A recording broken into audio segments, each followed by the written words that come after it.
All right, hello everyone. So in this video, we will be talking about the alkane, alkenes, and alkynes. We'll talk in more details about the alkenes in this video, but we'll touch upon the difference between these three different groups. And we'll also discuss, their nomenclature, physical properties, and hybridization in the later videos. Okay, so guys, to begin with, when we talk about organic chemistry, we are basically, as you guys already probably know, in organic chemistry, we deal with the molecules that are predominantly made up of carbon chains, and they have hydrogens on them, somewhat like this. So these hydrocarbon molecules, because they have hydrogen and carbon, so they're called hydrocarbon. These hydrocarbon molecules, these are called organic molecules, okay? Uh, Now, there are more atoms, which are also commonly found in organic molecules, and those could be oxygen, nitrogen, sulfur, phosphorus. But to begin with, we'll just deal with the molecules that have the carbons on them, okay? And we'll try to learn their structure, their names, and all of that stuff. So these molecules, guys, they have been classified majorly into three different categories based of their based on the type of bond between carbon and carbon. Okay, so the first category is called alkane. The second one is called alkene, and the third and the final one is called alkyne. Now, guys, the major difference between these three groups is that when you connect one carbon to the second carbon, in alkane, you're going to find them to be single bonded. In an alkene, you will find them to be double bonded, okay? Now, alkene does not mean that if you have 10 carbons, all 10 carbon needs to be double bonded. So let's say if you have 3 carbons, one of them will have a double bond. Both of them can have a double bond, but that's not very common. So let's say you have a double bond in a molecule, you're going to be calling it alkene, not an alkane. Alkane is when everything is single bonded, okay? Now, alkynes, as you might be already able to tell, these are the ones that will have the triple bond, okay? Again, at least one triple bond, and you classify that molecule as an alkyne. Okay, now you can remember them by the alphabetical order, A, E, and Y. And this will tell you got single bond, double bond, and triple bonds. Okay, now alkane, alkynes, they're very different in their properties.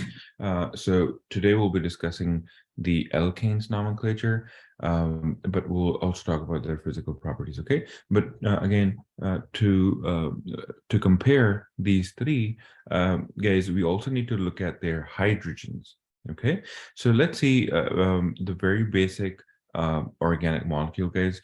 The very simplest, the smallest, it has only one carbon. And guys, remember from your previous knowledge that carbon likes to make 4 bonds. Okay, so carbon likes to make 4 bonds every time. Those could be all single bonded, or you can make a double bond and then 2 single bonds that will add up to a 4, or you could have 2 double bonds. So this is just a general example. Okay, a carbon can make 2 bonds with oxygen on one side and 2 bonds with oxygen on the other side. And what you make is carbon dioxide, CO2.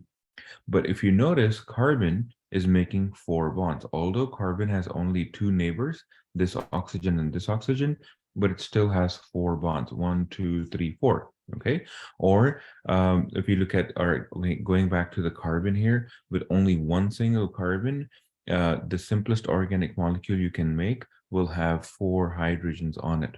So this molecule here is called CH4. Okay, and CH4 is commonly named, its name is methane. Okay, and that's what we are going to be learning today. That methane is an alkane which has just one carbon. Okay, and of course, to make 4 bonds, it is bonded to 4 hydrogens. Okay, so in this or in organic chemistry, all the way for the whole semester, you're going to be finding out that whenever we need to complete 4 bonds on carbon, we will just add hydrogens because hydrogens come in free. You can put hydrogen whenever needed on a carbon. Okay. Okay. So now if we go back and look at our alkane, alkene, and alkyne, guys, we need to see how many hydrogens are each of these structures supposed to have.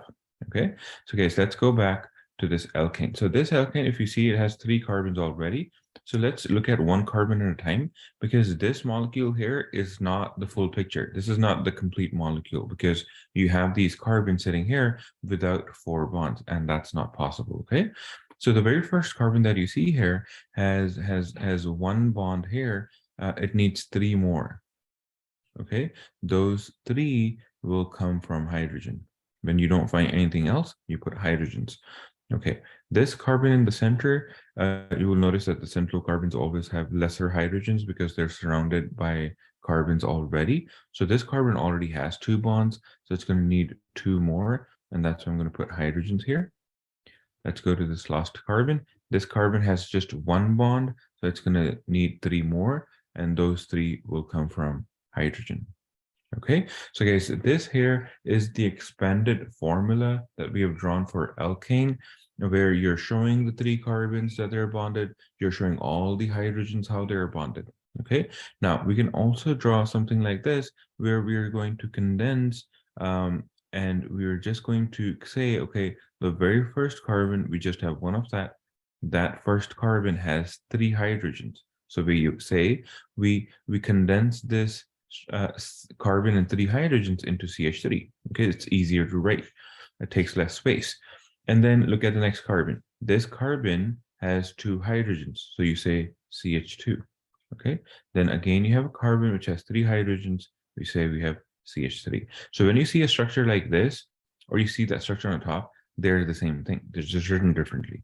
Okay, so this here is showing you in detail how things are bonded. This, you're expanding the formula to show all the details. This here is the condensed formula. Now, guys, I can actually even write down the molecular formula, which is even smaller, more condensed, but again, it has less information. So let's see, what would that look like? If I see this whole molecule has 3 carbons, I'll say I have 3 carbons, C3, and I'll go and check how many hydrogens do I have.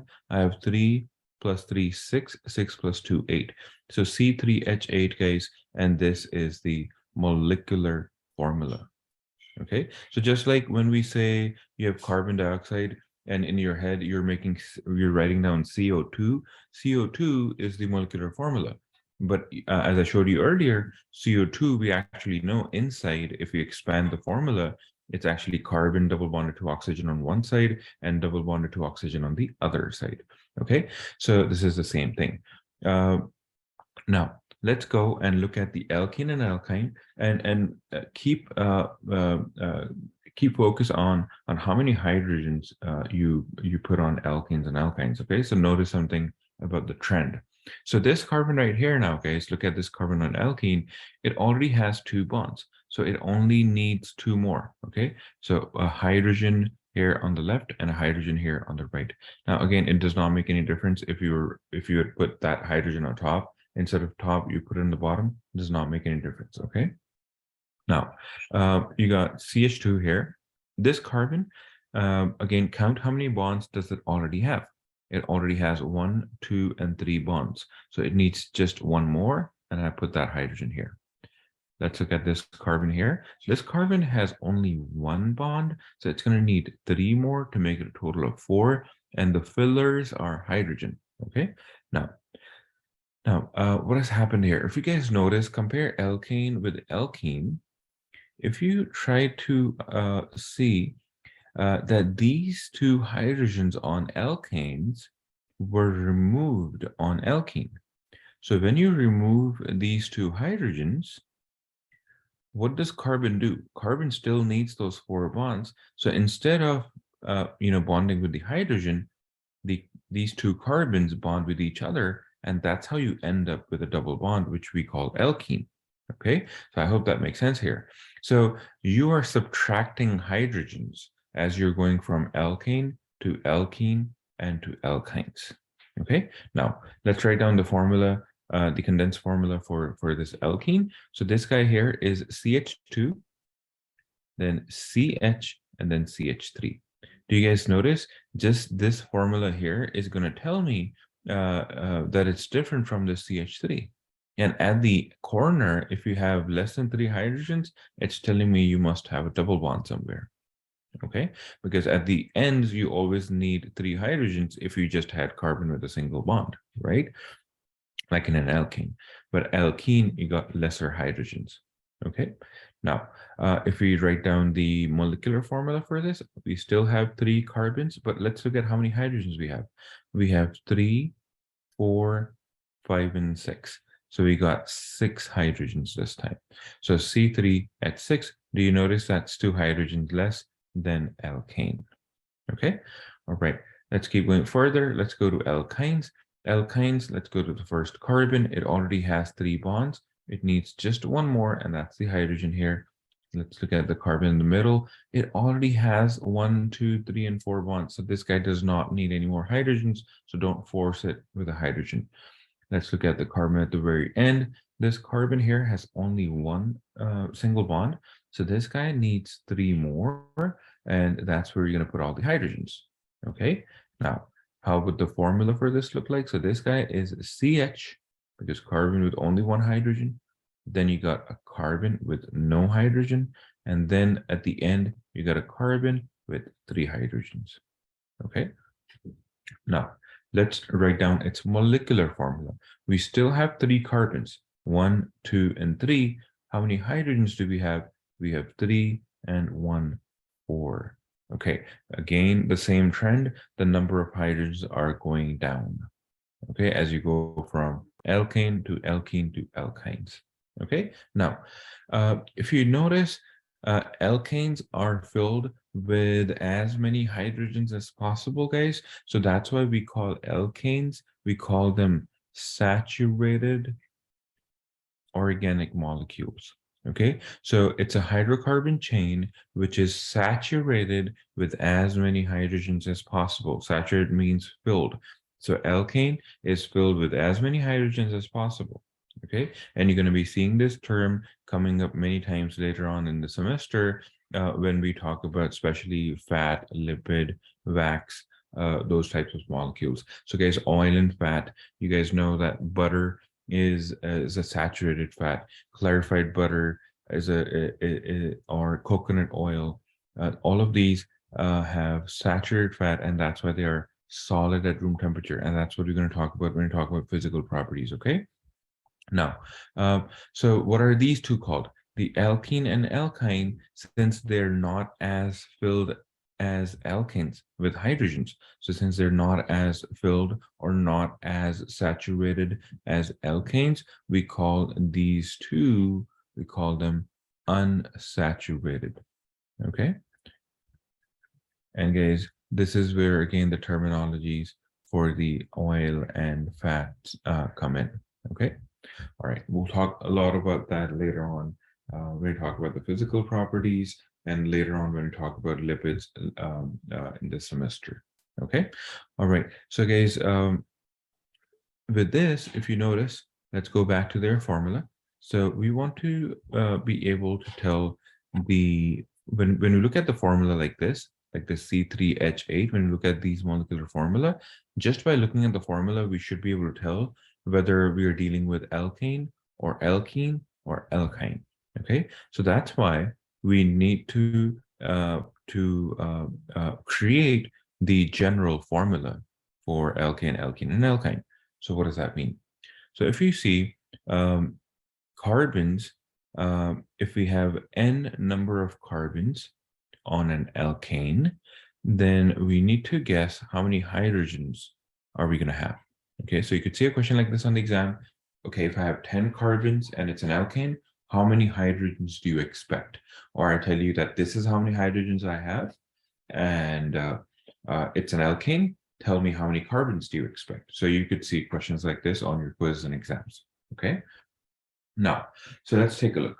So carbons, if we have n number of carbons, what we notice, guys, is for alkanes have twice as many carbons plus 2.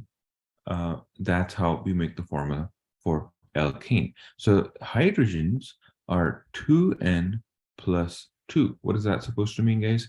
If I have 4 carbons, then the number of hydrogens I'm going to have is going to be, so guys, n is equal to 4. So I'm going to plug in that here. So 2n plus 2 is going to be equal to how much? So 2 times, what is the value of n in this case? N is equal to 4. Okay, so 2 times 4 is 8, and 8 plus 2 is 10. So my answer is going to be C4H10. Okay, so guys, if I have an alkane and I have 4 carbons on it, it must have 10 hydrogens. Okay, and this is coming again by using this general formula. Okay, of course, you could have drawn 4 carbons, just like we have drawn 3 carbons here. You could have drawn 4 carbons and then see how many hydrogens they would have, and then you total that. But we don't want to spend that much time. We want to have a quick formula, a general formula to figure out the alkyne number of carbons and hydrogens. Okay. All right. So what would that formula look like for an alkene and for alkynes? Guys, remember the number of hydrogens will keep going down as you go from alkane to alkene to alkyne, and that's what we're going to be using here. So guys, the alkenes are the simplest. They are CnH2n. That's it. That plus 2 is gone. You see this plus 2? That's gone. Remember, it had 2 extra hydrogens. Alkanes had 2 extra hydrogens than alkene. Those 2 are gone in alkene. So here, if I had 4 carbons, hydrogens would just be 8, and that's it. You're done. Okay. All right. Now let's go to alkynes. You guys, we already know that alkynes should be even less hydrogens. So this time, guys, if I have n number of carbons, the hydrogens will be again 2n, but I have to subtract 2 this time. Okay. So guys, remember the hydrogens. That's what is different in alkane, alkene, alkyne. Here you add 2. Here, you're not adding anything. Here, you're subtracting 2 hydrogens. Okay. Okay. Now, so let's plug in the formula. If for alkynes, if I have 4 carbons in an alkyne, then the number of hydrogens that we're going to have will be how much? It will be 2 times 4, which is 8. 8 minus 2 is 6. So I'll have 6 hydrogens. Okay, so guys, this is what you're supposed to know for the general formulas. Okay, so I could give you, for instance, I have 12 hydrogens and I'm dealing with an alkene. Tell me how many carbons are we going to have in this molecule? Okay, so I have again 2 pieces of information. One, I know that how many hydrogens do I have? And the second important information that I have is that I'm working with an alkene. So if I'm working with an alkene, my formula is going to be this, CnH2n. Okay, so guys, try to think about this. If my hydrogens are 12, then how many carbons do I have? So if hydrogens is 2n, and that 2n is equal to 12, then what is n going to be equal to? You divide both the sides by 2, and your answer is going to be 6. Okay, so guys, you'll have 6 carbons, and hydrogens will be 12. So we figured out that we have 6 carbons, and we also figured out what is the formula of that alkene is going to be. Okay, all right, so I hope that makes sense. We'll see you guys in the next video.